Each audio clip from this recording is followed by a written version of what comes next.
नमस्कार, स्वागत है आप सभी का हमारे YouTube चैनल सीखो मित्रा में।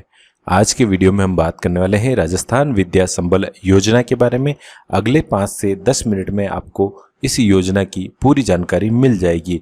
हम इस वीडियो में कवर करने वाले हैं कि यह भर्ती क्या है, क्या योग्यता इस भर्ती में रहने वाली है, क्या मानदेय यानी कि क्या सैलरी गवर्नमेंट द्वारा आपको दी जाएगी, किस आधार पर यह चयन होगा और आपको आवेदन किस प्रकार करना है। सारी जानकारी हम आपको बहुत ही शॉर्ट एवं छोटे वीडियो में बताने वाले हैं।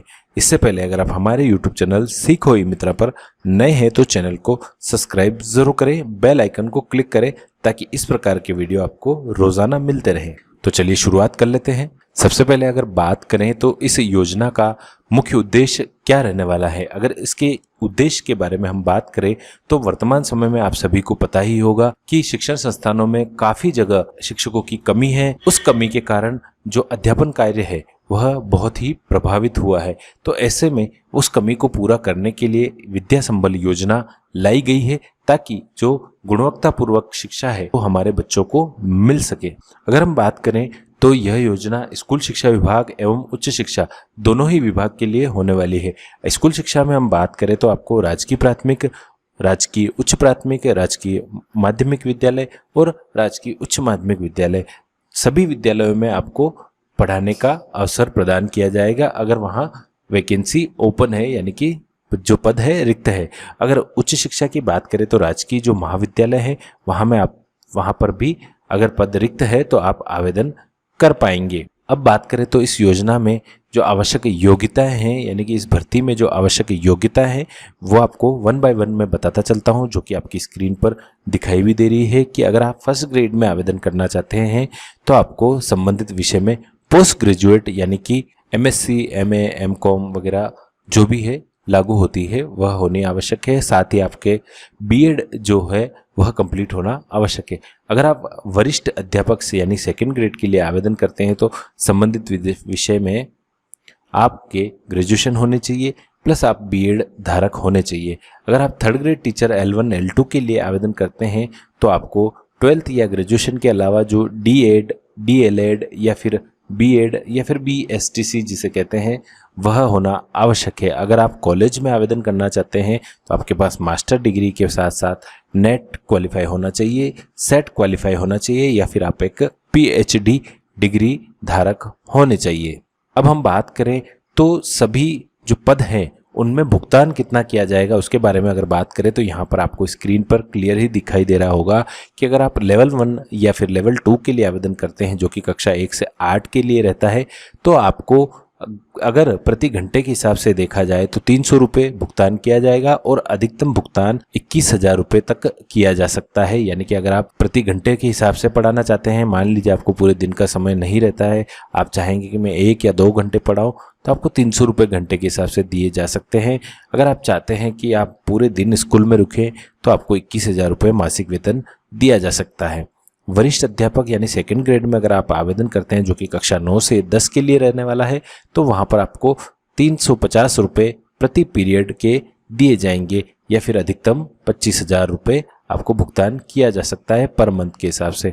अब आप व्याख्याता के लिए अगर आवेदन करते हैं जो कि कक्षा 11 और कक्षा 12 के लिए रहता है तो 400 रुपये प्रति घंटे या फिर 30,000 रुपये मासिक वेतन जो कि अधिकतम है वो आपको दिया जाएगा।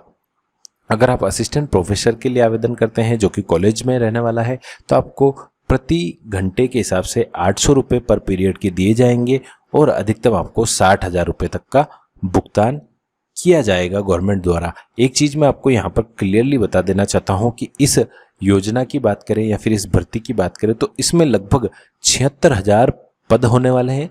वापस सुनिएगा, 76,000 लगभग पद होने वाले हैं और इसमें फ्रेशर जो है वो भी आवेदन कर सकते हैं। साथ ही सरकारी नौकरी से रिटायर पर्सन जो है वह भी आवेदन कर सकते हैं। अब इस भर्ती है इसमें चयन की जो प्रक्रिया है, जो मेरिट की जो प्रक्रिया है किस आधार पर की जाएगी तो यह भी मैं आपको बता देना चाहता हूं कि यह 100% आपकी जो शैक्षणिक योग्यताएं हैं उनके ऊपर डिपेंड करता है। यानी कि यहाँ पूरी तरह से आपके जो अकादमिक रिकॉर्ड रहने वाला है, जो आपने पूरी एजुकेशन की है उसका जो रिकॉर्ड है उसके आधार पर ही यहाँ पर चयन होगा। यहाँ कोई आपका साक्षात्कार यानी कि इंटरव्यू वगैरह नहीं होने वाला है। तो 75% जो अंक भार होने वाला है इसमें आपकी जो शैक्षणिक योग्यताएं हैं उसका रहने वाला है। 25% जो है आपकी जो प्रशैक्षणिक योग्यताएं बीएड, डीएड, बीएसटीसी जो भी आपने की है, प्रोफेशनल क्वालिफिकेशन जो भी आपकी है वह रहने वाला है।